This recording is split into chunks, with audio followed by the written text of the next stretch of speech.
Finally, a female passerby was very slightly wounded by shrapnel from bullets.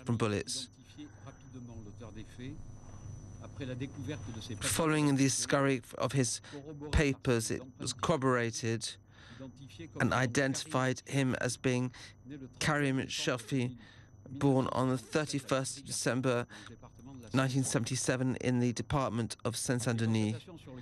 Consultations with the police highlighted 2 bullet impacts and 4 impacts on the back windows.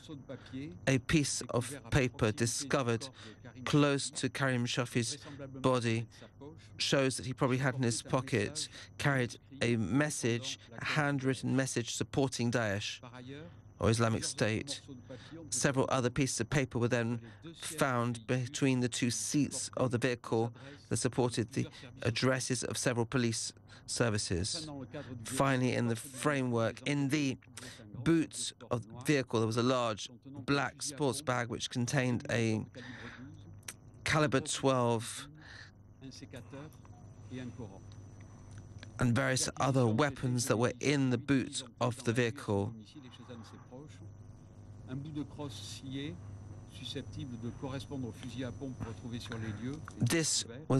These were papers that corresponded with the weapons that were found on the spot, as well as that his telephone.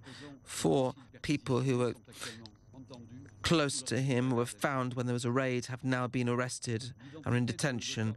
The identity of the author was known by the police services and justice services, as well as in January 2017, the anti-terrorist prosecutor's office found elements to show that Karim Shafi had weapons and had plans that he wanted to kill police officers. In the absence of known elements of radicalization, the terror in the interests and in consultation with the anti-terrorist prosecutor's office and following an inquiry of the 13th of January 2017 under common law and association of wrongdoers, where there was an inquiry was confided in the judicial police. Karim Shafi was then put under house arrest on the 24th of February 2017, and his home was raided. He appeared in this inquiry via internet, where there were knives, masks, and a camera which were found. These elements were not sufficient at that stage of the inquiry to characterize them as threats of a wrongdoer who was being sought after.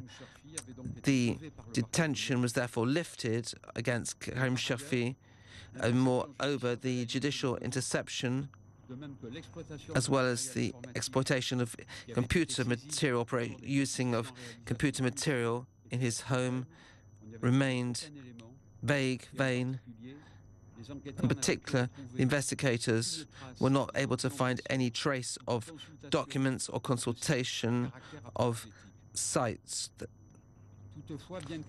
Nevertheless, at this stage of the inquiry, no link had been made with Islamic fundamentalist movements.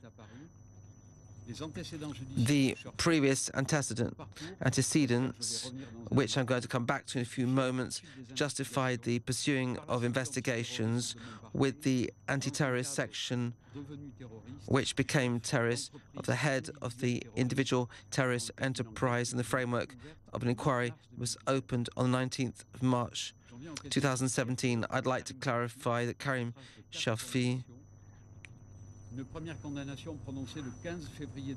had 4 accusations. The first one was 15 years imprisonment for attempts at murder and against public order. 6th of April 2001, attemptations at assassination or murder. 2 days later, he was detained. Second condemnation was in 2008, April 2008.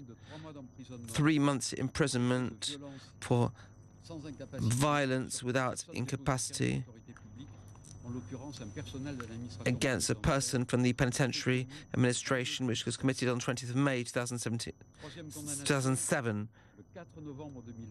The next third one was in November 2009 in Versailles Court, 18 months imprisonment for violence aggravated by two circumstances committed on the 16th of August 2008. The fourth was on the 9th of July 2014 by the Correctional Court. 4 years imprisonment, including 2 years suspended sentence for 2 years for theft, for robbery, including theft and repeated crimes committed on the 13th of October 2013. To summarize, Karim Shafi was found on the basis of all these decisions on 9th of April 2001 in the framework of the criminal procedure deliberated of a conditional freedom in 2012, 11 years later, and were then admitted to conditional freedom on bail. He was then imprisoned again on 15th of November 2013 because of what he'd committed 2 days before. The judicial institution also draws the conclusions of his repeated crimes, which were consecutively revoked. When it comes down to it, he came out of detention following these crimes on the 14th of October 2013 and was the subject then of 4 years, including 2 years suspended sentence, was the object of a follow-up with the application by the High Court. I'd like to clarify that the court, following the detention in February 2017, seized the judge with the application following the fact that it appeared that he had left for Algeria on the 15th of January to the 14th of February 2017. He said that he'd gone to get married. The applications against Karim Shafi show that he presented himself before his judge in April 2017, 7th of April 2017, and then the judge reminded him of his commitments without proceeding to revoking his bail. I'd like to clarify that Karim Shafi was not on the watch list throughout these 14 years. He was not on the list of radicalized, and there were no signs of radicalization throughout all these years of detention. Investigations, therefore, will determine from now on the specific context.